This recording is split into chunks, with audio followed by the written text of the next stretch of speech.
Bonjour, notre thème est la vision systémique. Et la question que je vous pose est la suivante.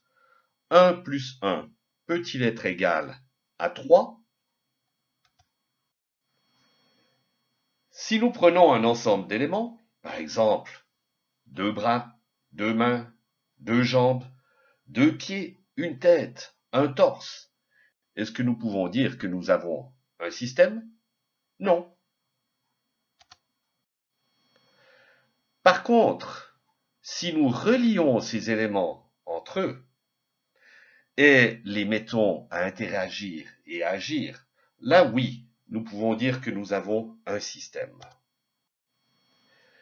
Et un système, bien entendu, est composé de ces éléments, de ces interactions, de l'énergie qui circule et aussi d'une frontière. Et c'est par cette frontière que le système communique avec son environnement. C'est par cette frontière que ce système va échanger de la matière, de l'énergie et des informations. Donc, nous avons un système. Nous réunissons les bras, les mains, le corps. Nous avons vraiment une personne. Une personne est un système. Mais est-ce que nous pouvons modéliser? Comme disait Hakoff, un modèle est une représentation de la réalité.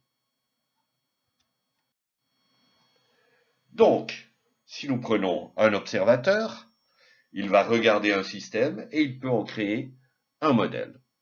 Comme disait Jacques Mélèze, le modèle d'un phénomène est une structure explicative de son comportement.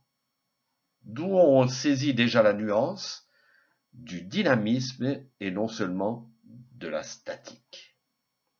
Mais deux observateurs peuvent-ils observer exactement de la même chose, de la même manière, un modèle?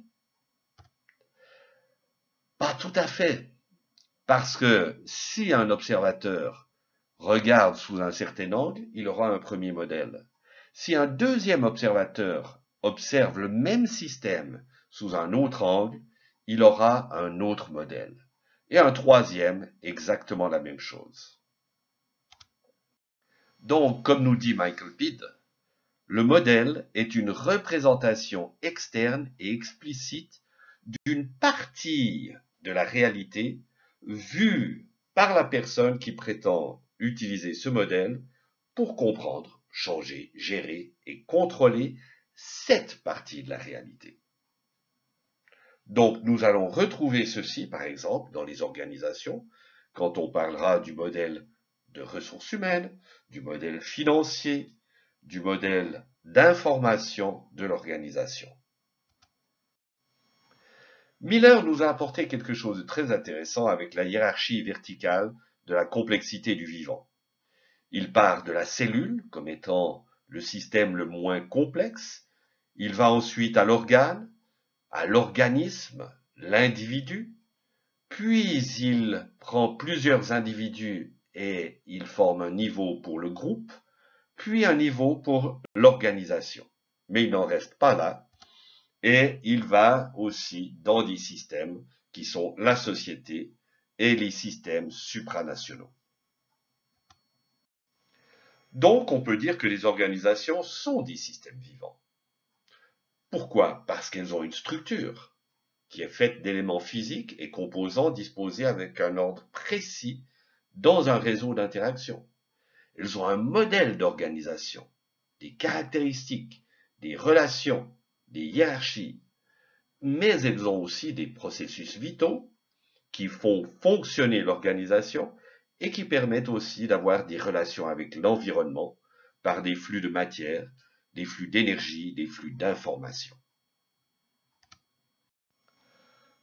Donc, si les organisations sont des systèmes et que les systèmes sont modélisables, nous pouvons en déduire que les organisations sont aussi modélisables.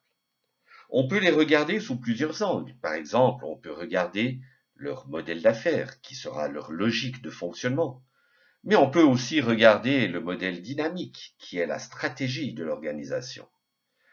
On peut regarder aussi comment elle se relationne avec son environnement proche, par un modèle de gouvernance.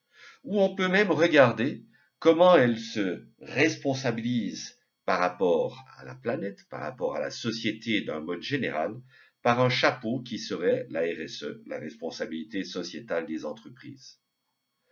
Donc, pour revenir à notre question du jour, est-ce que 1 plus 1 peut être égal à 3 ou supérieur à 3? Nous pouvons répondre par l'affirmation d'Aristote que le tout est plus grand que la somme de ses parties. Donc, 1 plus 1 égale 3 est une question qui a une réponse possible dans cette direction. Merci.